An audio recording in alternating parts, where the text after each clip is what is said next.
Bem-vindo ao Contos da Meia-Noite. Aqui é a Fran. A partir de agora, o medo não pede licença. Apague as luzes, coloque os fones, feche os olhos e não olhe para trás. A história já começou. Antes de começar nosso relato, deixe aqui nos comentários de onde você está nos ouvindo. Trem das 11h20 da linha São Paulo-Campinas havia sido descontinuado em 1988, quando a expansão rodoviária e a popularização do automóvel tornaram inviável economicamente a operação daquele horário específico. O trecho ainda existia, percorrido por trens de carga e por um serviço de passageiros diurno que saía às 8 da manhã e às 3 da tarde. A linha das 11h20 não existia mais. Mas os funcionários de manutenção que trabalhavam naquele trecho à noite conheciam o trem das 11, não oficial de 1988, mas o outro, o que aparecia irregularmente numa sexta-feira ou sábado à noite, luzes acesas, passando pela velocidade de um trem de passageiros, silencioso demais para o que deveria ser e rápido demais para o que poderia ser. Paulo Henrique Dantas era técnico de manutenção ferroviária havia 22 anos e havia avistado o trem das 11 4 vezes. A primeira havia sido em 1999, quando era novo no serviço e havia relatado ao supervisor que receberá o relato com o sorriso de quem já ouviu aquilo antes. A quarta havia sido em outubro do ano anterior, quando havia finalmente parado de relatar e passado simplesmente a observar. O que havia diferenciado a quarta vez das três anteriores era a passageira. Nas três primeiras, Paulo havia visto o trem à distância, 200, 300 metros. Uma composição de 4 vagões passando na velocidade errada com as janelas iluminadas, mas sem detalhe suficiente para ver o interior. Na quarta, estava fazendo manutenção numa seção de trilhos a 50 metros da linha principal quando o trem passou. 50 metros era distância suficiente para ver as janelas com clareza. Havia uma passageira na janela do segundo vagão. Vestido branco. Jovem. Não havia como precisar a idade a 50 metros à noite, mas a postura era de alguém jovem. Estava olhando pela janela com a imobilidade de quem olha sem ver, o olhar voltado para dentro de alguma coisa que não era a paisagem escura do lado de fora. O trem passou em 6 segundos. Paulo ficou na linha de manutenção, a chave inglesa na mão, e depois foi falar com o veterano mais antigo da equipe. Um homem de 62 anos chamado Seu Arnaldo que havia trabalhado naquela linha desde 1981 e que Paulo havia aprendido a consultar quando encontrava coisas que os manuais não cobriam. Seu Arnaldo ouviu a descrição da passageira com a expressão de quem confirma algo que já sabia.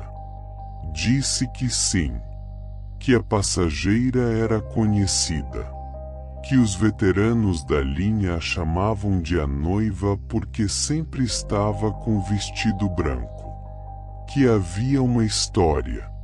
A história era de 1979.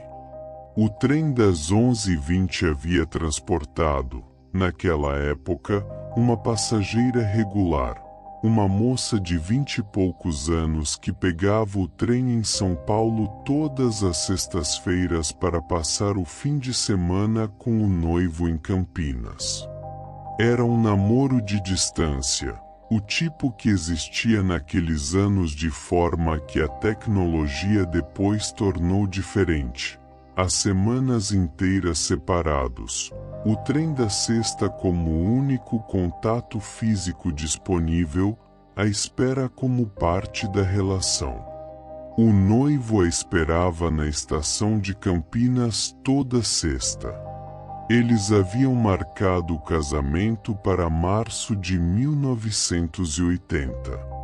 Em dezembro de 1979, o noivo havia ligado para a família dela em São Paulo dizendo que ela não havia chegado no trem da semana anterior. Não havia chegado nem na seguinte. A família havia procurado. A ferrovia havia procurado. Nenhuma irregularidade havia sido registrada na composição. Nenhuma passageira havia desaparecido da lista de embarcados. Ela não havia comprado passagem naquela última sexta, descobriu-se depois. Havia simplesmente parado de ir.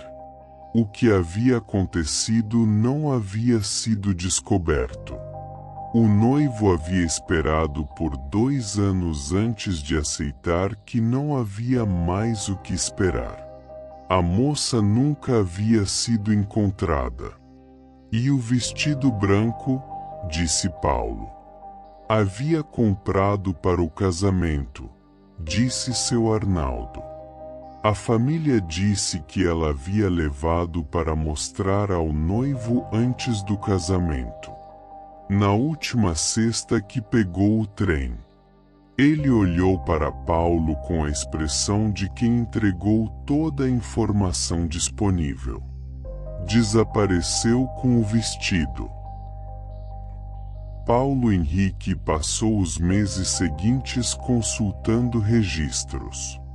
A ferrovia havia digitalizado parte do arquivo histórico, bilhetes, listas de passageiros, relatórios de operação.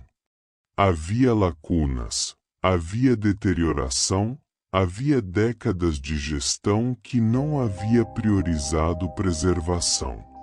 Mas havia o suficiente para confirmar a história de seu Arnaldo nos pontos verificáveis. O trem das 11h20 havia existido, havia sido descontinuado em 1988, havia transportado passageiros regulares naquela rota por décadas. Não havia como confirmar a passageira de 1979. Os registros daquele ano eram incompletos. Mas havia outra coisa que Paulo encontrou no relatório de operação de 1983. Um maquinista havia relatado, numa madrugada de sábado, ter visto um trem não programado passar pela linha principal em direção a Campinas. Velocidade incompatível com a da composição de carga. Luzes de passageiros. O relatório havia sido arquivado com a anotação de erro de percepção do operador. Era o tipo de arquivamento que Paulo reconhecia agora como a solução burocrática para o que não se enquadrava nos formulários disponíveis. Havia 5 relatórios similares entre 1983 e 1988, antes de a linha ser descontinuada. Depois de 1988, quando a linha das 11h20 deixou de existir oficialmente, os avistamentos, Paulo descobriu por conversas com veteranos, não por documentação, porque não havia mais formulário para preencher, haviam continuado. Irregulares. Sem padrão de frequência identificável. Mas consistentes na descrição, 4 vagões, luzes acesas, velocidade errada, silêncio errado. e a passageira na janela do segundo vagão. Paulo estava verificando um trecho da linha numa sexta-feira de novembro quando ouviu o trem antes de vê-lo. Não o barulho de um trem, mas a ausência do barulho esperado de um trem, aquele silêncio que é mais perturbador do que qualquer ruído porque viola o que o corpo sabe que deveria estar ouvindo.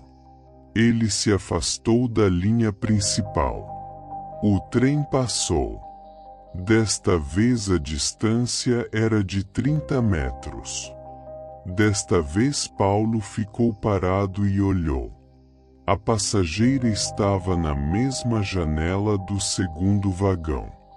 O vestido era branco e havia algo na qualidade da imagem, não um defeito, mas uma precisão absoluta demais, como quando uma fotografia é nítida de um modo que as fotografias reais raramente são, que fazia Paulo olhar e olhar de novo tentando encontrar o ponto em que a ilusão começava. Ela estava olhando para fora pela primeira vez em todos os avistamentos que Paulo havia catalogado. Não um olhar voltado para dentro de antes. Estava olhando diretamente para o ponto onde ele estava. O trem passou em 8 segundos. Paulo ficou parado na linha de manutenção por um tempo que não mediu. Depois foi ao vestiário, trocou de roupa, foi para casa. Dormiu mal. Acordou cedo. No domingo, foi ao arquivo da ferrovia e procurou o nome da passageira de 1979 nos registros que havia encontrado. O nome estava num bilhete de setembro daquele ano, um dos poucos preservados. Mariana Costa, São Paulo para Campinas, sexta-feira, trem das 11h20. Paulo ficou com o bilhete na mão. Ficou pensando na expressão com que a passageira havia olhado para ele pela janela do segundo vagão. Não era a expressão de alguém perdida. Não era a expressão de alguém assustada, ou presa, ou sofrendo a repetição sem fim do percurso que havia feito em vida. Era a expressão de alguém que ainda estava indo. Que havia escolhido, por razões que nenhum arquivo preservava, continuar fazendo a viagem. Semana após semana, década após década, num trem que não existia mais, numa linha que havia sido descontinuada, em direção a uma estação onde ninguém a esperava há mais de 40 anos. Ainda indo. Ainda com o vestido branco. Ainda no trem das 11. Paulo recolocou o bilhete no arquivo com o cuidado de quem manuseia algo que pertence a outra pessoa. Foi embora. Não olhou para trás.